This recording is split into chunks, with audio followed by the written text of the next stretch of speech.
નમસ્કાર વિદ્યાર્થી મિત્રો, આંકડાશાસ્ત્રમાં હવે આપણે ઓજાઈ દોરવાનું શીખવાનું છે। ઓજાઈ એટલે કે આલેખ। આંકડાશાસ્ત્રમાં આલેખ દોરવાનું આપણે ધોરણ 9માં શીખી ગયા છીએ। અહીંયા મુક્ત હસ્ત આલેખ દોરવાનો છે, એવો આલેખ પણ આપણે ધોરણ 9માં દોર્યો હતો। મુક્ત હસ્ત આલેખને આપણે ઓજાઈ તરીકે ઓળખીએ છીએ। चलो तो आम आपणे आ प्रकारना बे दाखलाओनो अभ्यास करवानो छे। थी ओछू अने थी वधु एवा बे प्रकारना दाखला छे। तो बे प्रकारना आलेख आपणे शीखीशुं। चलो स्वाध्याय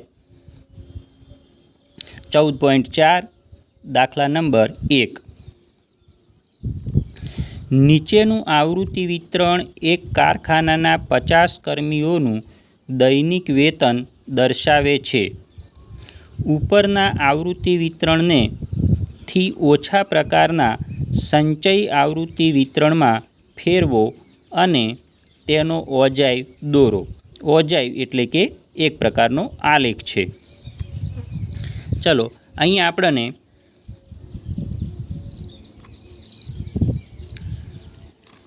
कोष्टक आपेलू छे, एटले के दैनिक वेतन रूपिया में आपेलू छे। सामे आवृत्ति स्वरूपे कामदारोनी संख्या आपी छे, एटले के जे कामदारोनुं दैनिक वेतन 100 થી 120 ની वच्चे होय एवा कामदारोनी संख्या 12 छे। जे कामदारोनुं दैनिक वेतन 120 થી 140 वच्चे होय एवा कामदारोनी संख्या 14 छे। जे कामदारोनुं वेतन 140 થી 160 ની वच्चे होय एवा कामदारोनी संख्या 8 छे। 160 અને 180 वच्चे वेतन होय एवा 6 कामदारो छे। 180 થી 200 वेतन होय एवा कामदारोनी संख्या 10 छे। कुल कामदारो 50 छे। चलो हवे अहींया आपणे थी ओछा प्रकारनो ओजाई वक्र दोरवानो छे, एटले के अहींया आपणे आ वर्ग स्वरूपे माहिती आपेली छे। ए वर्गमां अहींया 100 થી 120 छे। हवे 100 થી 120 में अहींया जेनुं वेतन 100 हशे एनो समावेश थाय, 101 नो समावेश थाय, 102 नो, 112, 115, 119 सुधी समावेश थाय, पण 120 नो अहींया समावेश थतो नथी। 120 करता ओछा जेनुं वेतन होय एनो ज अहींया समावेश थाय छे। 100 एटले के 120 थी ओछू जेनुं वेतन छे एनो समावेश अहींया थाय छे। एटले आ प्रमाणे थी ओछा प्रकार में आपणे ऊर्ध्व सीमा लेवानी होय छे। एटले अहींया ऊर्ध्व सीमा 120 छे, तो 120 करता जेनुं वेतन ओछू होय एवा 12 कर्मचारी छे। ए ज प्रमाणे अहींया पण 120 થી 140 नो वर्ग छे। 120 नो अहींया समावेश थाय, 120 पछी 125 नो समावेश थाय, 130 नो समावेश थाय, 135 नो थाय, 139 नो थाय, पण 140 नो अहींया समावेश थशे नहीं। एटले 140 थी ओछा ए अहींया आवे छे। ए ज प्रमाणे 160 थी ओछा, 180 थी ओछा, 200 थी ओछा, एटले थी ओछा प्रकारना ओजाई में आपणे ऊर्ध्व सीमा लेवानी होय छे। एटले ऊर्ध्व सीमा थी ओछू एटले के 120 थी ओछू, 140 थी ओछू, ए प्रमाणे आपणे संख्या अहींया लखवानी होय छे अने ए संख्या परथी आपणे ओजाई वक्र दोरवानो छे। चलो त्यारे दैनिक वेतन रूपिया में एटले के 120 थी ओछू। हवे 120 थी ओछू होय एवा 12 कर्मचारी छे। हवे अहींया खास आपणे बराबर ध्यान राखवानुं छे। संचय आवृत्ति स्वरूप पण आपणे थोडुं ध्यानमां राखवानुं छे। एटले के 120 थी ओछा होय एवा 12 कर्मचारी छे, तो सामे आपणे 12 लखी दईशुं। हवे 140 थी ओछू, 140 थी ओछू तो एमां 14 कर्मचारी छे अने 14 कर्मचारी उपरांत आ 12 कर्मचारी ए पण 140 थी एमनुं वेतन तो ओछुं ज छे, एटले ए पण एमां आवी जशे। एटले 14 + 12 = 26। तो 140 थी ओछुं वेतन होय एवा कर्मचारी 26 छे। चलो ए ज प्रमाणे 160 थी ओछुं 160 થી ઓછું હોય એવા કર્મચારી 8 તો છે જ, ઉપરાંત આમનું પણ 160 થી ઓછું છે એટલે એ પણ આવી જશે, એટલે કે 12 + 14 + 8 = 34। એ જ પ્રમાણે 180 થી ઓછું હોય એવા કર્મચારી 6 + 8 + 14 + 12 = 40। એ જ પ્રમાણે 200 થી જેનું વેતન ઓછું હોય એવા તો બધા કર્મચારીનું વેતન 200 થી તો ઓછું જ છે, એટલે બધી આવૃત્તિઓનો સરવાળો થશે એટલે કે 50। આ પ્રમાણે થી ઓછા પ્રકારનું આપણે કોષ્ટક બનાવી દીધા પછી આપણે એનો આલેખ દોરવાનો છે।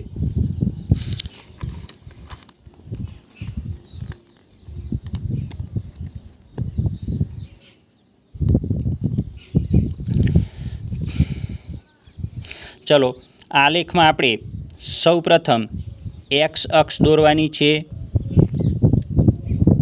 એક્સ અક્ષ પછી આપણે વાય અક્ષ દોરવાની છે।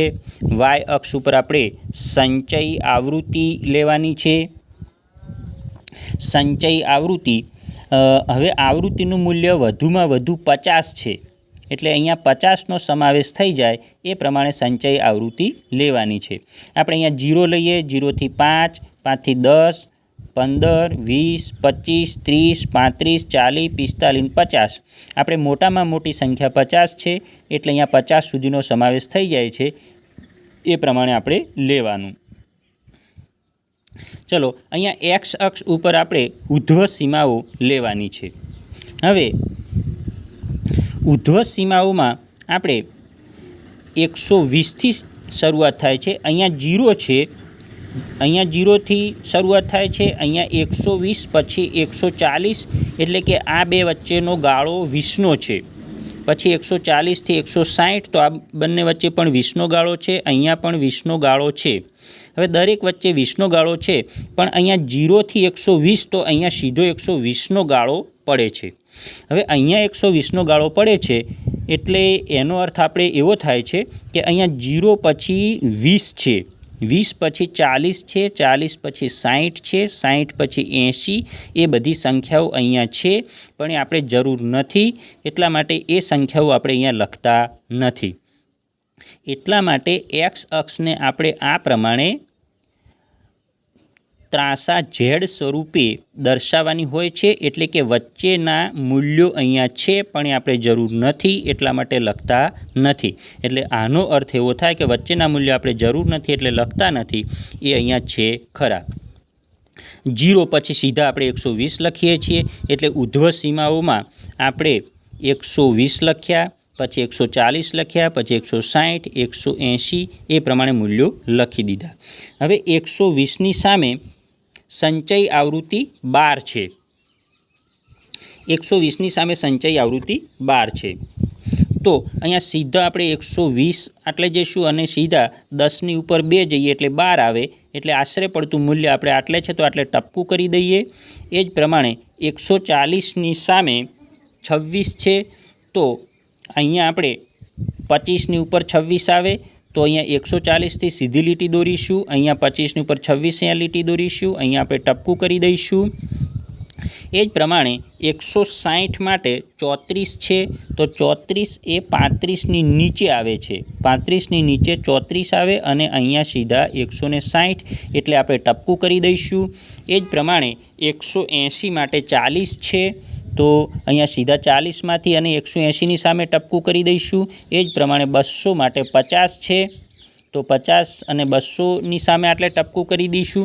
હવે મુક્ત હસ્તથી આ બિંદુઓને આપણે જોડી દઈશું, એટલે સીધા આમથી આમ બિંદુઓને જોડી દઈએ તો આપણને એક વક્ર મળે છે।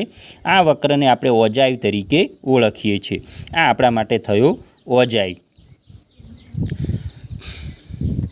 ચાલો હવે આ જ પ્રકારનો એક બીજો દાખલો ભણીએ। દાખલા નંબર 3।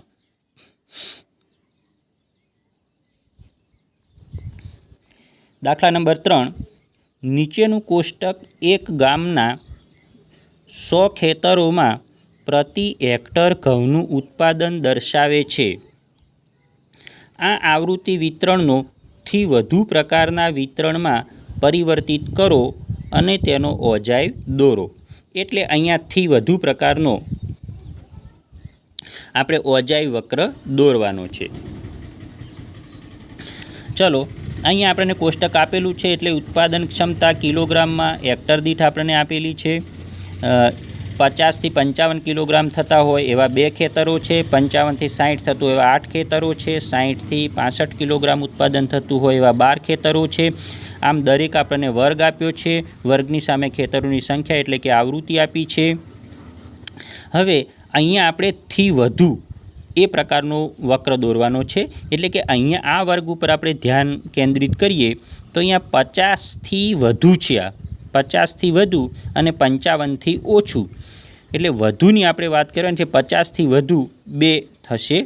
એ જ પ્રમાણે અહીંયા 55થી વધુ, તો 55થી વધુમાં 8નો સમાવેશ થશે. એટલે 55થી વધુ એટલે અહીંયા આપણે થી વધુ પ્રકારમાં આપણે વર્ગની અધઃ સીમાઓ લેવાની હોય છે. ટૂંકમાં આપણે અધઃ સીમાઓ લેવાની હોય છે.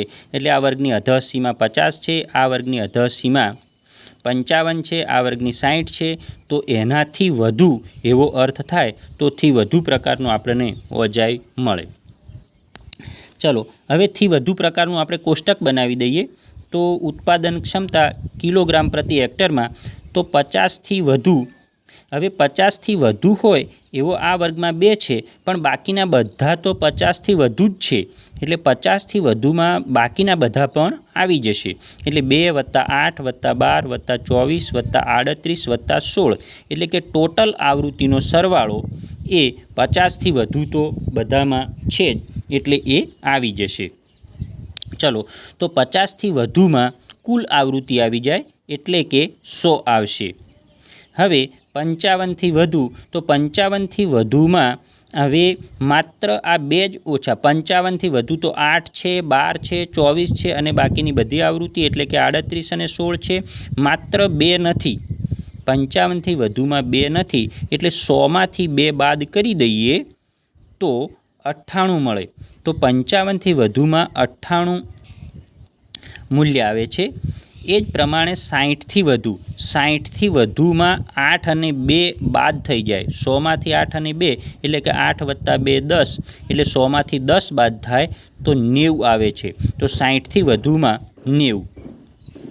એ જ પ્રમાણે હવે 65થી વધુમાં 12, 8 અને 2 બાદ થઈ જાય એટલે કે 22 બાદ થશે. તો 65થી વધુમાં 78 આવે છે. 100માંથી 22 બાદ થઈ જાય એટલે 78. એ જ પ્રમાણે 70થી વધુમાં અહીંયા આ 24 પછીના બધા બાદ થઈ જાય એટલે 100માંથી એ સંખ્યા બાદ થતાં આપણને 54 મળે છે. એટલે કે 38 અને 16નો સરવાળો, 38 અને 16નો સરવાળો એ 54 થશે. અને 75થી વધુ જેનું ઉત્પાદન હોય, 75થી વધુ કિલોગ્રામ ઉત્પાદન હોય એટલે 75થી વધુમાં 16 છે, એનાથી વધુ કોઈ છે નહીં. એટલે 75થી વધુમાં 16 આવશે. ચલો, તો આ પ્રમાણે થી વધુ પ્રકારનું આપણે કોષ્ટક બનાવી દીધું. હવે કોષ્ટક પરથી આપણે ઓજાય દોરી દઈએ.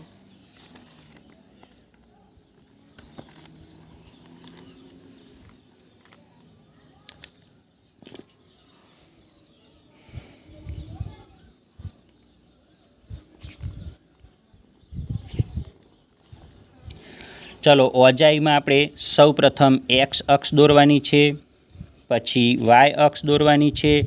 વાય અક્ષ ઉપર આપણે સંચય આવૃત્તિ લેવાની છે. સંચય આવૃત્તિ આપણા માટે વધુમાં વધુ 100 છે. અહીંયા પણ આપણે 5, 10, 15, 20, 25, 30 એ પ્રમાણે લખતા જઈએ તો આટલે 100નો સમાવેશ થઈ જાય છે. એટલે આ પ્રમાણે આપણે દરેક 1 સેન્ટીમીટર બરાબર 5 સંચય આવૃત્તિ લઈ શકીએ. એ પ્રમાણે અહીંયા સુધી આપણે 100 અને આપણી કુલ આવૃત્તિ 100 છે એટલે સમાવેશ થઈ જાય છે. ચલો, એક્સ અક્ષ ઉપર આપણે અધઃ સીમાઓ લીધી. અધઃ સીમા 50, 55, 60, 65, 70 અને 75 છે. અહીંયા 0થી સીધું આપણે 50 શરૂ કરીએ છીએ એટલે અહીંયા ત્રાંસા ઝેડ જેવી આપણે નિશાની દર્શાવવી પડે. કારણ કે અહીંયા 50 પછી 55 એટલે 5નો ગાળો છે, 55 પછી 60 એટલે 5નો ગાળો છે, 60 પછી 65 એટલે અહીંયા 5નો ગાળો છે. હવે અહીંયા પણ 0 પછી 5નો ગાળો જ હોવો જોઈએ, પણ અહીંયા 0 પછી આપણે સીધા 50 લખી દીધા છે, એટલે આનો અર્થ એવો થાય કે 0 પછી અહીંયા 5 છે, 5 પછી 10 છે, 10 પછી 15 છે, 20 છે, 25 છે, પણ એ મૂલ્યનું આપણે જરૂર નથી, એટલે અહીંયા દર્શાવતા નથી. ચલો, તો અહીંયા આ ત્રાંસા ઝેડનો અર્થ એવો થાય છે કે અહીંયા વચ્ચે મૂલ્યો છે પણ આપણે જરૂર નથી, એટલે દર્શાવતા નથી. ચલો, તો હવે આ પ્રમાણે અહીંયા 50, 55, 60, 65 એ પ્રમાણે લખી દીધું. હવે આપણે એના મૂલ્યો જોઈ લઈએ. તો 50ની સામે 100 છે. 50ની સામે 100 એટલે સીધું અહીંયા 50થી આપણે લાઈન લઈએ તો સીધું અહીંયા 100 અને આટલે આપણે ટપકું કરી દઈશું. ચલો, 55ની સામે 98 છે. તો 100થી 2 ઓછા એટલે 98 આટલે આવશે. આશરે પડતું મૂલ્ય આપણને આટલે મળે એટલે આપણે ટપકું કરી દઈશું. એટલે 55ની સામે સંચય આવૃત્તિ 98 છે, તો ટપકું આપણે આટલે કરી દઈએ. એ જ પ્રમાણે 60ની સામે 90 છે. તો 60ની સામે અહીંયા 90માંથી લાઈન દોરીએ, અહીંયા 60માંથી લાઈન દોરીએ તો આટલે આપણને ટપકું મળે છે. તો 60 અને 90નું આપણે આટલે ટપકું કરી દઈએ. એ જ પ્રમાણે હવે 65, તો 65ની સામે 78 છે. તો 78 એટલે 80થી 2 ઓછા એટલે 80થી સહેજ નીચે આટલે લઈએ અને અહીંયા 65 એટલે 65ની સીમામાં 78 મૂલ્ય મળે છે.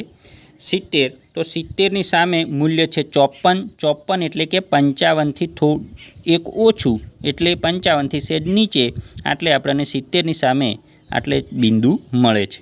એ જ પ્રમાણે 75 માટે 16 છે. 16 એટલે કે 15થી સહેજ એક ઉપર એટલે 16 થશે. એટલે અહીંયા 16 લઈએ અને અહીંયા 75 લઈએ તો આપણને આટલે ટપકું મળશે. હવે આ બધા જ ટપકાને આપણે મુક્ત હસ્તથી રેખાથી આપણે જોડી દઈએ તો આપણને આવો એક વક્ર મળે છે, જે આપણા માટે માગેલો ઓજાઈ વક્ર છે.